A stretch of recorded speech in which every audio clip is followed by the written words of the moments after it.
매일 아침을 뉴스로 깨웁니다. 신율의 출발 새아침. 정치자금법 위반 등의 혐의로 구속 기소된 상태인 한 의원의 차량을 그 의원의 아들이 타고 다닌 것으로 지금 알려지고 있습니다. 다양한 언론들의 보도에 따르면 해당 차량에는 매달 145만 8천 원 이상의 국민 세금이 지원되고 있고 또 국회 수행 비서가 운전하고 있다고 하는데요. 이를 보도한 해당 언론사는 해명을 듣기 위해서 여러 차례 해당 의원실과 통화를 시도한 끝에 결국 관계자와 통화를 했지만 그런 일이 있는 줄 몰랐다. 사실 확인 뒤 연락하겠다고 하면서 전화를 끊은 뒤 전혀 연락이 없다고 합니다. 만일 이것이 사실이라면 우리 세금으로 우리 의원 나리 아드님의 편의를 제공한 셈입니다.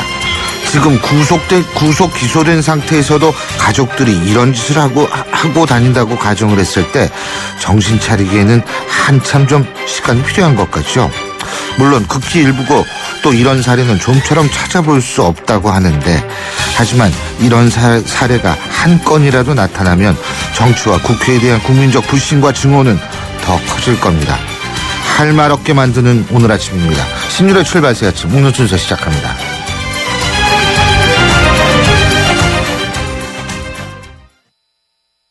지휘자 금난세입니다. 베토벤이 후세에 위대한 음악을 남길 수 있었던 것은 악상이 떠오를 때마다 반드시 메모하는 습관 때문입니다. 최고의 음악을 위한 금난세 씨의 노력은 매일매일 양지 다이어리와 함께합니다. 나의 역사 속엔 언제나 양지 다이어리. 뉴스를 읽어드립니다. 뉴스를 보여드립니다. 뉴스를 들려드립니다. 최영일의 뉴스 매거진.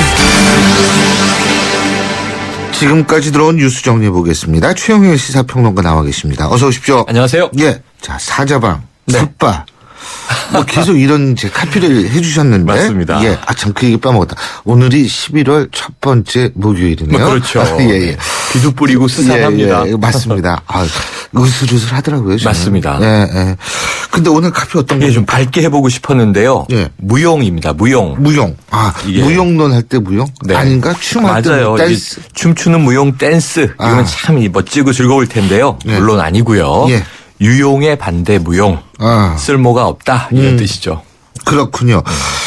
근데 내 솔직한 얘기로 우리 사회에 하도 무용론이 많아서 맞습니다. 어떤 거를 생각하시고 이런 카피를 뽑으셨는지 잘 모르겠어요. 최근에 이제 많이 쏟아지고 있죠. 어제 이 시간 교수님께 참 제가 중요한 얘기를 들었는데요. 예. 한국갤럽의 여론조사 예. 말씀드렸잖아요. 예, 맞아요. 59%가 국정감사 성과 없었다. 음. 작년보다 5% 늘어난 수치다. 예. 그랬는데 이제 그래도 국정감사는 필요하다. 교수님께서 말씀 주셨지 않습니까? 그렇죠. 예. 자, 오늘은 어제까지 나흘간 이어지고 마무리된 대정부 질문으로 시작을 하겠습니다. 네. 어제 오전 11시 반경에 의원들이 54명이 앉아 있었다고 해요. 예. 본회의장이죠. 예. 오후 2시에는 14명이 앉아 있었대요. 아. 그러니까 점심을 좀 길게 드셨구나. 그렇군요. 한 뭐 11시쯤 나가서 2시까지 식사를 하셨나 보다. 언론사네, 언론사. 언론사가 보통 2시까지 점심 한 3시간 식사를 예. 이제 하는 모양인데요. 예. 그러니까 이제 의사 정족수는 재적 의원의 5분의 1 이상 출석, 60명 이상은 앉아 있어야 됩니다. 예, 미달하다 보니까 2시 정시에 개의가 못 됐고요. 의원들을 향해서 본회의장으로 들어오라 이런 이제 안내 방송이 한 3차례 나가고서야 2시 11분경에 이제 속개됐습니다. 예. 딱 60명이 앉았대요. 그리고 이제 4시가 넘자 또 5명이 도망갔어요. 예. 그래서 이제 55명이 앉아 있고 여기가 만약 일반 직장 예. 회사였더라면 혹은 우리 잘렸죠, 다. 네, 신 교수님 강의에 5분의 1만 앉아서 교수님 5분의 1 왔으니까 수업 시작하세요 그러면 어떠실 거예요? 전 좀 특수해서 강의를 합니다. 어떤 때는 이게 이제 16주 채워줘야 네. 되잖아요. 근데 그게 안 될 때는 국경이라도 수업을 합니다. 보강도 하시고. 애들이 참 별로 좋아하진 않지만 네. 애들의 등록금을 생각할 때 그렇죠. 제가 해줄 수 있는 몇 안 되는 그런 거기 때문에 그렇죠. 합니다. 하기는. 교육 소비자의 예. 권리를 존중하시는군요. 아니 돈 생각하면은 그 해줘야죠. 자, 사실 이제 국민들은 대정부 질문 관심이 아예 없는지도 모릅니다. 무용론이 아니고 무관심이면 더 무서운 건데요. 예. 이 대정부 질문 무용론은 의원들 스스로에게서 나왔습니다. 새정치민주연합 문병호 의원 성명을 냈고요. 이런 대정부 질문이라면 폐지하는 것이 낫다. 각 상임위와 소위를 활성화해서 국회의 실질적 역할을 강화해야 한다. 이런 지적을 했고요. 또 다른 야당 의원은 재헌의회 이후 독재 정권 군부 정권 때 오히려 대정부 질문의 영향력이 컸고 민주화에 좋은 영향을 미쳤는데 이 현재 대정부 질문은 독재 시대의 잔재일 뿐 이렇게 평가를 했고요. 이게 유신 때 생긴 거거든요. 맞습니다. 네. 그래서 심지어 이제 정의화 국회의장까지 회의 말미에 참석 의원 수가 적어서 예. 대정부 질문 무용론까지 제기돼 매우 안타깝다며 의원님들의 질문은 국민들이 다 지켜보고 있으니 좀 잘하시오 이런 쓴소리를 했다고 하네요. 근데 제가 신기한 게 뭐냐면 원래 대정부 질문이라는 건 야당이 아주 잘 기회를 이용해야 되는 그렇습니다. 그런 저의 기회인데 그렇습니다. 야당으로서. 아니 야당에서 이렇게 무용론이 나오면 어떻게 해요? 본인들이 일단 반성부터 해야지 그러면. 그러니까 예전에 어목하던 시절에 예. 날카로운 송곳 대정부 질문을 하면 다음날 아침 신문에 헤드라인이 딱 뽑히잖아요. 그걸 보고 국민들이 술렁술렁 하는 거였는데 지금은 맞아요. 출석 자체를 안 하니까 말이죠. 근데 네. 제가 거듭 말씀드리지만 국회가 행정부를 견제할 수 있는 수단은 자꾸 이렇게 국회의원들 뭐 네. 무용론 주장 이거 잘못한 거예요. 네, 이거. 오히려. 이거는 잘못된 성명이고 네. 제가 볼 때는 수단은 오히려 강화를 해야죠. 아니 상임위와 소위를 활성화한다고 했을 때 뭐 거기에 대해서 얘기할 수단이 있어야 있고 언론에 뭐 맞습니다. 할 수 있는 수단이 있어야 있고 맞습니다. 행정부에 따질 수단이 있어야죠. 그렇죠. 잘할 생각을 해야지 무용론 그래서 얘기한다는 게 이건 지금 말이 안 말씀하신 되죠. 대로 이게 자기 함정의 모순에 빠진 것인지 스스로를 이제 부정하고 있는 상황인데 대정부 질문 무용론 외에도 그동안 국정감사 무용론 아 진짜 한번 맞짱 토론하고 싶다. 이 또 무용론 세월호 주장하는 한번 의원들하고. 잡으세요. 예. 세월호 때는 또 국정조사 무용론 흐지부지. 네. 무용론 해가지고 다 없애면 남는 게 없겠네요. 그래서 결국 국회 무용론 마지막 귀결은요. 뭐 개헌 무용론, 네. 이원 집정부제 무용론 이렇게 가지 않겠는가 이 걱정인데요. 국회의원 무용론은 안 나옵니까? 그 나와 있지 않습니까? 아, 그거 나와 있나요? 만연해 있는 예. 것 같은데요. 또 하나 이제 이런 뉴스 있습니다. 독도시설 무용론 이렇게 부를 수 있을지 모르겠는데요. 엊그제 독도 입도 지원 시설 건립이 백지화됐다 이런 보도가 나왔고요. 정부는 추가 검토가 필요한 상황일 뿐이지 백지화된 거 아니다. 보완 사항을 좀 보완해서 입찰 공고를 다시 낼 것이다. 이런 얘기를 했는데 어제 뭐 매체가 입수한 보도를 보면 네. 당시 회의 자료를 보니까 예. 올해 배정된 예산 30억 원을 다른 사업으로 전환을 시켰고 예. 내년에도 예산 편성은 없다. 이게 독도의 이제 그 입도 지원 시설 얘기입니다. 그렇다면 사실 백지화 아닌가? 예산이 없는데 뭐 다시 추진할 수가 없잖아요. 입찰을 하려면 이제 용역 자금이 있어야 되는 거죠. 그래서 이 독도의 입도 지원 시설을 건립할 경우에 일본을 자극할 우려가 있다라는 예. 의견 때문에 일본과의 외교 마찰을 우려한 외교부 입장을 받아들인 거 아닌가 하는 분석입니다. 여야 의원들은 정부의 이 결정을 일제히 비난했는데요. 예. 정부 해명처럼 행정적 보류라면 모르겠습니다만 일은 커지고 있다. 왜냐하면 일본의 산케이 신문과 아사히 신문이 이걸 보도를 했고요. 일본 정부의 대변인이 그동안 냉정하게 평화적인 문제 해결 원칙을 한국에 전해왔는데 그런 의미에서 한국이 일본의 입장을 판단한 거 아니겠는가 하는 평가를 밝히면서 이게 외교적인 문제일 수 있다는 가능성이 커진 거죠. 정치권에서는 이게 한일 정상회담이 뭔가 물밑에서 무르익는 가운데 일본에 대한 자극을 우리 정부가 알아서 자제한 것이 아니냐. 이 독도 입도 지원 시설 백지화 무용론 인지 혹은 독도 무용론인지 우리 영토 주권 무용론인지 진짜 이거 일이 좀 정확한 커질 것 표현이시네요. 같습니다. 예. 외교가 상당히 중요한 부분이죠. 네. 그리고 일본은 우리한테 분명히 파트너인 것은 분명합니다. 하지만 그렇게 일본을 파트너로 생각하기 위해서 그리고 외교가 중요하다는 그 전제 조건은 우리의 주권이 전제가 그렇죠. 돼야 돼요. 그렇죠. 독도는 영토 주권에 관한 사안입니다. 맞습니다. 그렇기 때문에 이거는 어떤 경우에도 타협이 될 수 없는 것이고 어떤 경우에서도 자제돼서는 안 되는 문제거든요. 맞습니다. 예. 그래서 아베 정권이 지금 뭐 한일 정상회담 매우 하고 싶어서 몸달아 있는 제스처는 많이 보는데 네. 내부에서는 이게 우리 위안부 문제 인정 아직 안 하죠. 그렇죠. 또 이제 야스쿠니 신사 참배 계속하죠. 예. 이런 문제가 어려운데 다음 일이 무용론 중엔 제가 가장 좀 오늘 가슴 아픈 뉴스인데요. 예. 방위산업 비리, 방산비리입니다.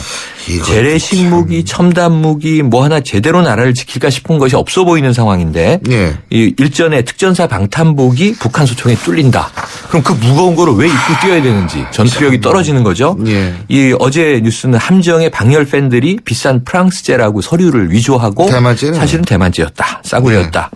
이미 또 해군 지휘함 작전 통제용 컴퓨터는 20년 전 486 펜티엄이라는 게 밝혀졌었고요. 그리고 통영함 이게 최첨단 구조함이죠. 음파 탐지기는 70년대 기술이다. 70년대 기술이 최첨단이냐. 이 군피아들이 얽히고 설켜 세금 도둑 생태계를 만성적으로 구축했다. 근데 우리 장병들은 싸워 이겨야 하는 무기 체계가 무용지물이 된 게 아니냐 이런 얘기고요. 이 대통령 시정연설에서 방산비리를 이적행위라고 부르셨어요. 예. 근데 어제 황교안 법무부 장관은 이적죄 적용은 어렵다. 이런 거 국가보안법 적용 안 되나? 네? 뭐 다 걸어야 된다고 봅니다. 네. 저는. 아니 이런 방산비리하고요. 또 하나 뭐냐면 그 원전비리 있잖아요. 네. 이거는 사실 국민들을 그대로 위험에 노출시키고 국민들을 집단적으로 죽일 수 있는 비리거든요. 그러면서 국민들이 낸 세금으로 자신들의 배를 불렸습니다. 뭐 배를 안 불리건 불리건 간에 호축하게 만들든 간에 네. 중요한 거는 이런 사람들은 진짜 제가 볼 때에는 엄벌에 쳐야 돼요. 뭐 징역 한 5, 60년 정도에. 맞습니다. 지금 다 그런 여론들이 나오고 네. 있고요. 어쨌든 우리 무기들은 이렇게 무용지물로 만들어 놓고 이 전시작전 통제 우리는 못합니다 하고 있는 이 군 도대체 어느 나라 군대냐 걱정이 되는 상황입니다. 예, 맞습니다. 오늘 노래는 그럼 뭘 들을까요? 네, 어제 이제 고 신해철 씨 장례식이 중단됐다 다시 엄수가 됐죠. 네. 또 이제 의료가실 여부 문제도 이제 남아 있는데요. 오늘 이런 식으로 우리 사회에 이 기득권들이 자꾸 이제 무용론을 만연시키면 네. 아노미가 되는 거고 허무주의 거쳐서 무정부주의로 가는 역사적 경험들이 있거든요. 예. 우리 국민들의 편지를 받게 될지도 모른다. 정치인들이여 각성하라. 그런 의미에서 김광진의 편지 한번 들어주시죠. 예. 정말 제가 좋아하는 노래인데. 네. 오늘 말씀 노래입니다. 여기까지 듣겠습니다. 고맙습니다. 네, 고맙습니다. 예. 지금까지 최영의 시사평론가였습니다. 수진 엄마 무슨 고민 있어? 이번 겨울도 춥다길래 따사론이 있잖아. 따사론? 여름엔 에어컨 사용 줄여도 시원하고 겨울엔 보일러 조금만 틀어도 포근하다고. 냉난방비 걱정 없으니까 이번 겨울도 따사론 우리 집이야. 나도 따사론 해야겠다. 발명 특허 신기술 국민 단열재 따사론. 따사론일세. 삼성 신도시 분양 속보입니다. 눈앞엔 골프장 조망, 단지 앞엔 초중고교와 도서관, 중심 상업시설까지 가까운 968세대 대단지가 옵니다. 상위 40개 건설사 중 부채 비율이 두 번째로 낮다는 그 동일이죠? 삼성이 아껴둔 중소형 대단지, 고양 삼성 7블럭, 동일 스위트 1차 오픈 중. 문의 02381-7373. 신유의 출발사 지금 1부 순서는 여기까지입니다. 잠시 뒤 2부에서 뵙겠습니다. YTN 라디오 환경 캠페인 숲의 경제적 가치를 알고 계십니까? 우리 국민 1인당 연간 136만 원의 가치를 돌려주는 고마운 숲. 하지만 한 번 훼손된 숲이 되살아나려면 50년 이상이 걸린다고 합니다. 시장에 갈 땐 비닐봉투 대신 장바구니로, 가까운 거리는 걷거나 자전거로, 일회용 컵보단 나만의 예쁜 컵으로 우리가 실천하는 작은 행동이 녹색 지구를 웃게 할 수 있습니다. 이 캠페인은 더 나은 내일을 위해 동행하는 신한은행과 함께합니다. 인생을 살아가며 당신 곁에는 어떤 사람이 필요할까요? 내가 힘들 때 도와줄 수 있는 사람, 내가 가야 할 길을 안내해 줄 수 있는 사람, 그리고 내게 희망의 기운을 북돋아주는 따뜻한 디딤돌 같은 사람, 바로 신용보증기금입니다. 중소기업 CEO 여러분, 예비 창업자 여러분, 중소기업의 희망 디딤돌 신용보증기금이 대한민국 중소기업의 소중한 희망이 이루어질 수 있도록 지원합니다. 기업이 행복한 세상, 벨루 크리에이터 신용보증기금이 함께합니다.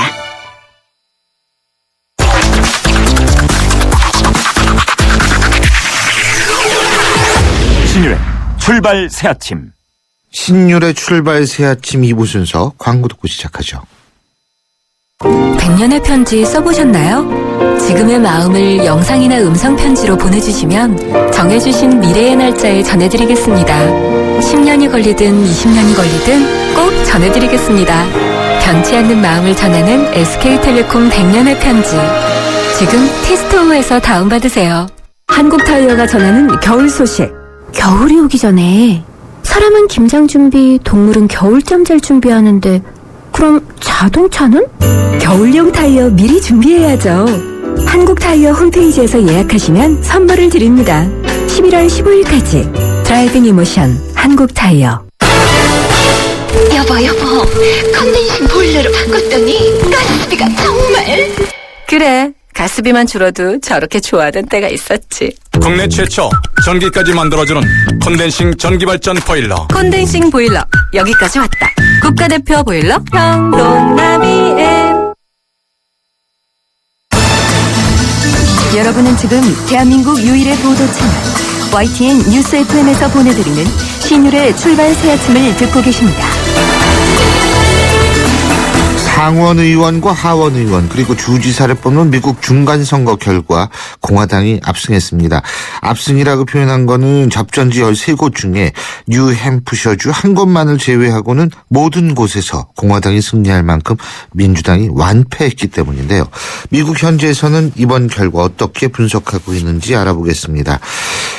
시민참여센터 김동석 상임이사, 뉴욕 시민참여센터 김동석 상임이사 연결하겠습니다. 김 이사님, 안녕하세요. 네네, 안녕하세요. 뉴욕이에요. 예. 그럼요. 뉴욕 시민참여센터니까 뉴욕에 계시죠. 네. 예, 우리 김 이사님, 요번 선거, 중간선거. 근데 일단은 말이에요. 우리 청취자분들이 중간선거 이거를 잘 모르거든요. 그게 중간선거가 네. 어떤 건지 좀 설명부터 해 주시죠. 이제 용어가 중간선거, 영어로는 midterm election이라고 합니다. 사실 중간이라는 말보다는 예. 미국의 대통령 임기가 4년인데 그렇죠. 그 4년이고 그다음에 의회 정치 중심인 연방 하원 의원의 임기가 2년입니다. 예. 그래서 대통령 임기 중간에 2년마다 치르는 하원을 중심으로 하는 선거, 그래 중간에 치른다 그래가지고 midterm election. 그래서 중간 선거라 그럽니다. 예. 중간 평가적 성격을 갖고 있다 이런 의미겠죠. 현 집권하고 있는 권력, 행정부에 대한 중간 유권자들의 평가라는 성격을 갖고 있는 거죠. 그렇죠. 참 이게 중요한 게요. 우리 입장에서 볼 때는 왜냐하면 우리는 뭐 원포인트 개헌하자 옛날에 그런 얘기 나왔었거든요. 그 선거를 뭐 대통령 선거와 국회의원 선거가 한꺼번에 치르자 뭐 이런데 사실은 그거는 맞는 얘기가 이제 미국도 이렇게 중간 평가를 받는데 정권이 뭐 선거를 효율성만 따져가지고 그런 식으로 얘기하는 경우가 있는데 저는 사실 이런 방식이 맞다고는 생각합니다. 그런데 공화당이 압승했네요. 원인이 뭐라고 보시죠? 일단 민주당 권력, 특히 오바마 행정부에 대한 국민들, 유권자를 중심으로 국민들의 심판이었다. 성적표는 최악이다. 오바마가 추진하는 이런 그 정책들, 주로 이제 국내 정책들 전면적으로 바꾸지 않으면 안 된다라는 이런 유권자들의 의견이 분명하게 나왔다라는 게 모든 미국의 주요 미디어에서 이번 공화당 압승에 대한 평가의 공통적인 부분입니다. 오바마의 어떤 점이 가장 그렇다면 심판의 대상이 됐을까요?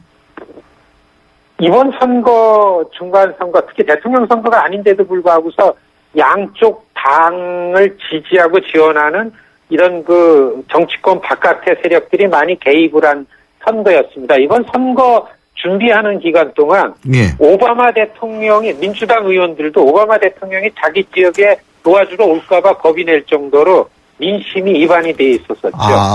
특히 제일 가장 눈에 두드러지는 거는 아주 서민이나 빈곤층들한테는 지지를 받는 의료보험 개혁, 오바마 케어 아주 상징적인 거죠. 그렇죠. 이 얘기를 가지고서 요번에 그 공화당이 재미를 봤다 이런 겁니다. 그러니까 어디 가나 오바마 의료보험 개혁이 일반 시민사회의 평균적인 생활에 이러한 영향을 준다라는 TV 광고만 민주당 편은 우수수 떨어지는 소리가 들렸다. 제일 큰 거는 오바마의 이런 정책적인 부분에서 그동안 금융, 교육, 의료 개혁에 관한 그 시민들의 외면 그리고 반감 이런 것들 때문에 가장 큰 선거 패배의 원인이다 이렇게 볼 수 있겠습니다. 예. 이번 중간 선거에서 가장 눈에 띄는 인물이나 뭐 이런 어떤 그 의외의 이변 결과 뭐 이런 거 있습니까? 사실 큰 거는 이번에 공화당이 압승이라고 그러는 이렇게 이제 표현을 하고 있는데 오바마는 참패죠. 예. 2차 대전 이후에 공화당이 가장 큰 승리를 한 선거라고 합니다. 이게 이제 가장 큰 헤드라인 뉴스의 헤드라인 제목이고요.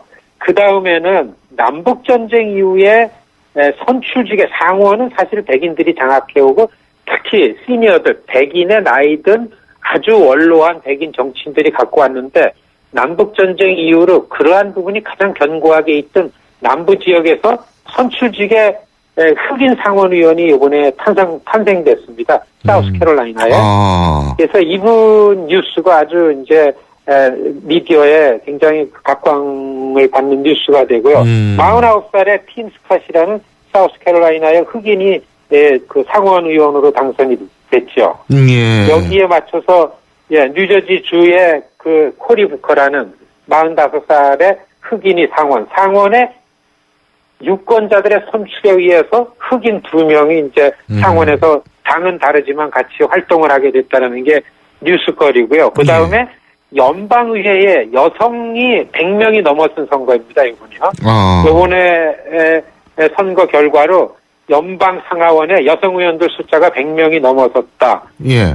뉴욕의 21지역구에서 30살의 여성 하원 의원이 당선되면서 최연소. 이런 그 역사적 최연소라는 이런 얘기가 굉장히 많이 나오는 그런 선거입니다. 예. 선거였죠.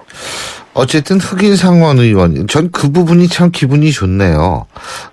미국에서 자꾸 없어져야 될 부분이 사실 인종 문제인데, 그건 좋은 것 같습니다.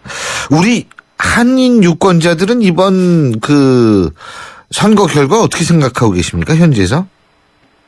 사실 미국에 있는 한인들의 가장 그 시선을 끌었던, 이번 선거의 시선을 끌었던 게 연방 의원직에 한인이 도전을 했습니다. 바로 이 뉴저지 저희가 살고 있는 지역인데 33살의 그 로이조라는 아주 능력 있고 잘 훈련된 이런 후보가 나왔는데 사실 한 6% 이상 차이로 아깝게 졌는데요. 예. 굉장히 돌풍을 일으켰습니다. 만일에 한 5, 6개월만 빨리 나왔어도 승산이 있었는데 할 정도로 아주 그 한인 사회의 정치 참여 열기를 불러일으킨 이런 선거였는데 졌죠. 그렇지만은 뉴욕의 최초의 아시안으로 주 하원 의원이었던 란 킴이 2012년 당선된 분이 오늘 재선에 성공했고, 특히 눈에 띄는 거는요, 캘리포니아의 그 한인 여성들이 이번에 아주 실력 발휘를 했습니다.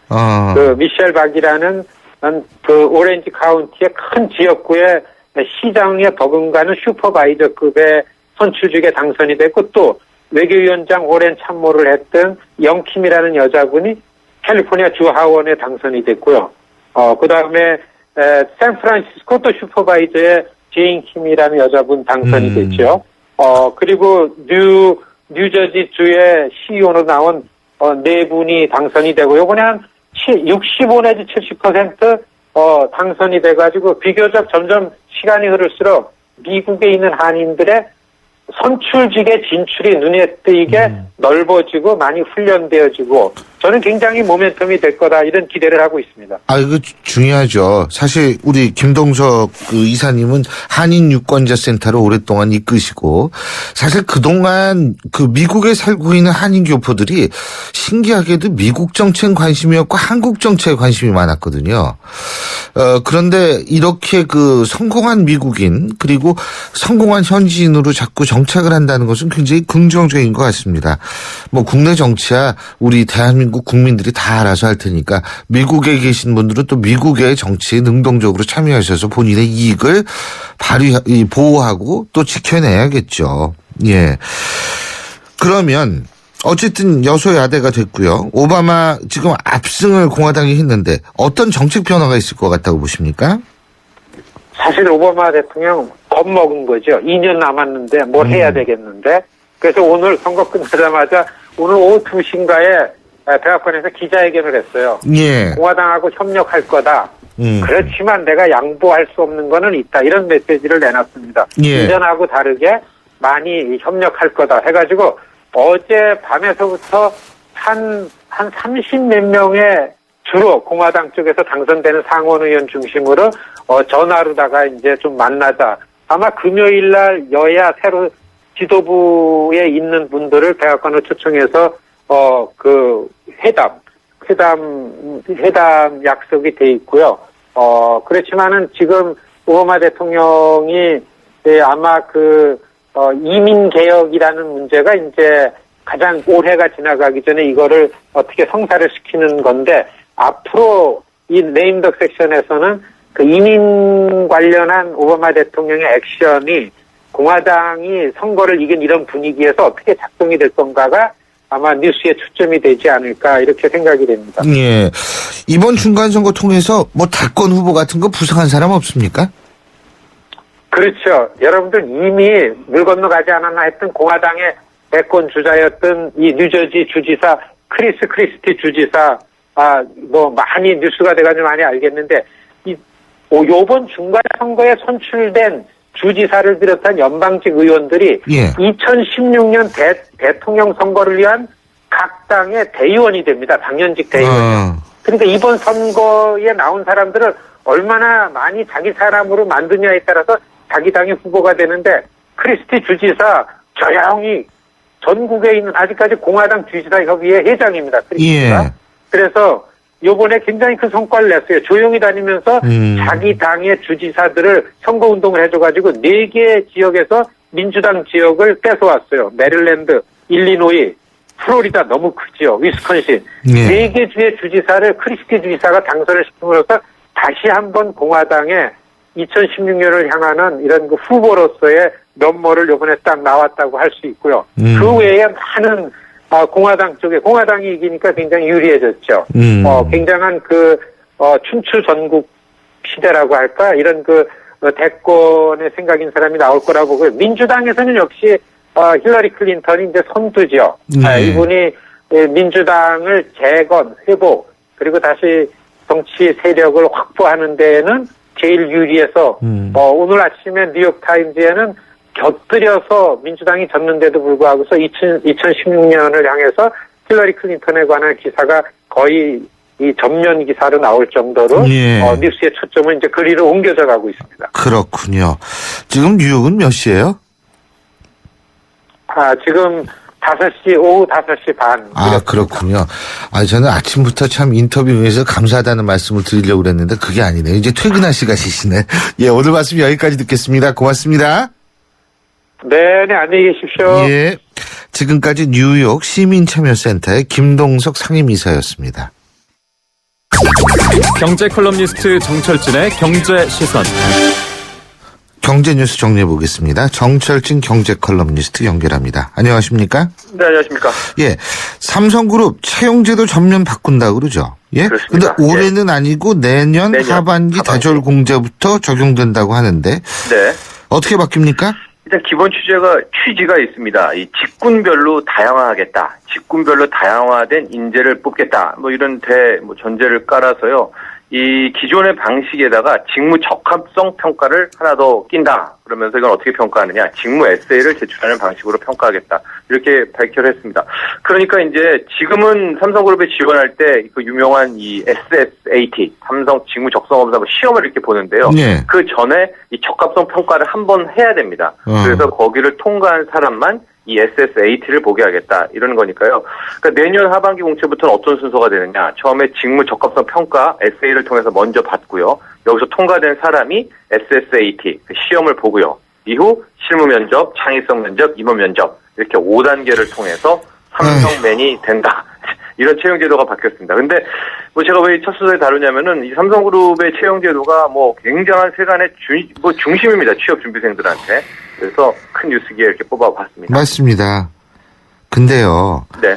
5단계로 뽑아가지고 얼마나 훌륭한 인재를 뽑을지 모르겠는데 참 젊은 사람들 얼마나 지금 취업 때문에 고생을 하는지 아시죠? 예? 네. 근데 그럼요. 이제는 에세이까지 쓰고서 그 다음에 SSAT를 보게 한다라는 게 물론 삼성그룹의 결단입니다만 제가 왈가왈부할 성격은 아닙니다만 대학교에서 젊은 애들하고 함께 호흡하고 있는 사람으로서는 애들 부담이 더 늘 거 아닌가 이런 생각이 들고요. 서류 전형의 부활이라는 얘기도 있잖아요. 바로 당장 나온 게 서류 전형의 부활이다. 이런 좋은 지적하셨는데요.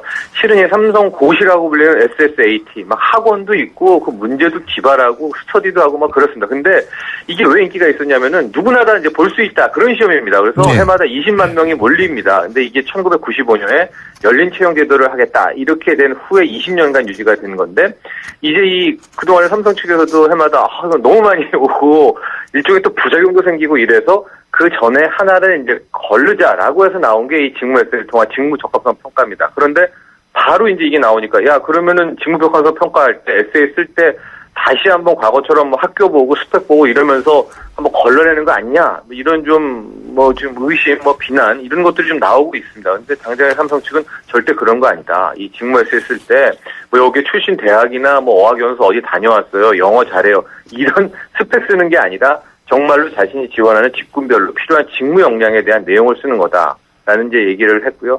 또 이 직무 에세이 쓸 때 글 잘 쓰고 감동적으로 쓰는 그런 거 보는 거 아니다. 실제 사례 어떤 경력을 갖췄는지를 적시해 줘야 된다. 이렇게 부연 설명을 해줬습니다.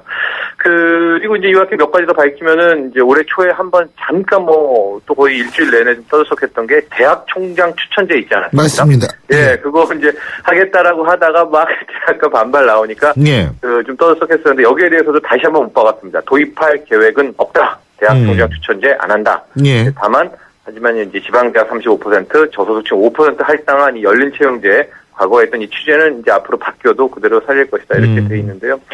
벌써부터 지금 취업준비생들 이제 많이 막 들썩들썩 하는 것 같아요. 그동안 이제 SSAT만 이제 보면 어쨌든 그 안으로 접근을 할 수 있지 않았습니까? 뭐 네. 학교라 이런 거 떠나가지고 그래서 이 시험 공부를 많이 하고 열심히 했었는데 그 앞에 직무 에세이가 하나 들어가면 나한테는 어떻게 될까? 이런 고민들 많이 할 것 같습니다. 그렇습니다. 또 국제유가가 떨어져도 너무 떨어지는 것 같아요. 예? 네. 여기에다가 사우디아라비아가 감산하지 않고 오히려 가격을 할인한다. 이런 얘기를 지금 하고 있는데 이게 맞는 겁니까? 그렇습니다. 그래서 지금 뭐 음모론 아닌 음모론도 나오고 있는데 WTI 기준의 장중한 때 배럴당 75달러 무너졌고요. 지금 뭐 증권사, 뭐 유명한 IB 투자자 증권사에서 나오는 전망 중에서도 앞으로 50달러 1년 내에 50달러 안팎으로 더 폭락할 것이다, 급락할 것이다 이렇게 나오는 전망이 있습니다. 이게 이제 이렇게 되면은 당연히 이제 오페크라고 하죠. 석유 수출국기구. 네. 이제 이 친구들 중동 국가를 모여가지고 100% 감산을 하거든요. 역대 단 한 번도 이 정도 떨어졌을 때 감산 안 한 적이 없습니다. 글쎄 근데 말이에요. 감산은커녕 지금 거의 수장격, 좌장격인 사우디아라비아가 우리가 사주면은 가격 할인해주겠다. 이 세일에 나서는 그 선봉에 서 있으니까 아니 오페크가 왜 그러지? 특히 사우디아라비아가 왜 이러지? 유가가 이렇게 떨어졌는데도 오히려 또 가격을 싸게 한다네. 이제 이러면서 미스터리 이게 뭐야? 뭐 이렇게 이야기들이 막 떠들고 있는 겁니다. 왜 그럴까요? 그 여러 가지가 있는데 뭐 기본적으로 학계에서 나오는 거는 경기 침체로 수요가 줄었다. 미국의 달러가 강달러가 돼가지고 상대 가치가 떨어졌다. 유가의 상대 가치가 떨어졌다. 뭐 이런 얘기들이 나오고 있는데 이 제가 보는 약간 음모론적 관점에서는 일단 오페크 카르텔이 급격히 붕괴된 거 아닌가. 사우디 뭐 위주로 됐던 이 체제가 붕괴되면서 산유국들이 저마다의 살 길을 찾아가는 거 아닌가 이런 게 있고 미국이 이제 원유 수출을 하지 않았습니까? 예. 그리고 또 미국이 셰일 석유라고 또 셰일 가스라는 것도 그렇죠. 개발해가지고 예. 요 수요, 요 공급량도 꽤 됩니다. 예. 그래서 그게 이유가 있는데 저는 이런 상황에서 곧 석유 시대의 종말이 오지 않는가. 이건 이제 음모 경제학적 관점입니다. 그래서 예. 이미 뭐 전기차든 이 석유를 대체 대체할 에너지. 에너지가 예. 이미 있는데 기존의 석유 메이저 자본이 어쨌든 탈출해야 되지 않습니까? 예. 그 시간을 버는 거 아닌가. 근데 그 속도가 점점 가까워진 게 아닌가라는 생각을 조심스럽게 해봅니다. 왜냐하면 그렇군요. 현재로서 이렇게 유가가 급락할 이유는 없거든요. 그렇죠. 그리고 요새 그 맥주 먹을 때 수입 맥주 뭐 잡수시는 분들이 많거든요. 마트에서 엄청 많이 사시더라고요. 예. 예. 근데 지금 그래서 그런지 모르지만 처음으로 맥주 수입량이 수출량을 앞섰다 그러네요. 예, 수입량입니다. 관세청 조사 결과 올해 들어 지난달까지 수입량이 8만 9천 톤, 예. 수출이 8만 한 800톤. 그러니까 수입이 8천 톤 더 많은 겁니다. 양으로 수입량이 더 많았던 건 사상 처음이고요. 금액으로 보면은 이제 작년 재작 3년 전부터는 이 수입액이 일단 많은 적자 상태였습니다. 근데 이제 금액뿐만 아니라 양도 더 많이 이제 맥주를 수입한다 이런 건데요.